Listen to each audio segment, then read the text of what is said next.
Here is my Loco Brazilian rice recipe. If you try this, you will never go back to plain white rice again. We cooked 4 cups of white rice, serving about 7 people. Cook your rice as you would. Here are all the veggies we'll be using. Cut everything and put it in a bowl. Squeeze a whole lime. Add black pepper. Add 1 ounce of olive oil. We will be using our Trima Chow's Himalayan pink salt. Add some chipotle pepper. This stuff is very hot. Mix it and set it aside. Here is the steak we will be using. Cut it in small cubes like that. Add olive oil in and mix it. Add salt to your taste. Add 3 packs of sazon. Mix. We will be adding this chorizo here, where you can add your favorite sausage.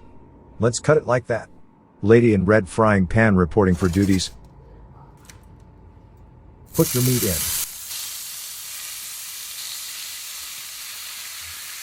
Flip it. Add lime.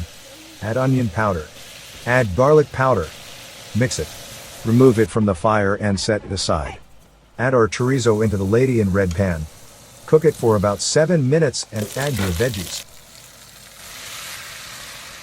Add your meat. Cook for about 3 minutes and remove from the fire. Grab a huge container. Put your cooked rice in. Add all your meat. Mix it. You are done, amigo. Your life will never be the same after you try this Loco Brazilian rice. I wanna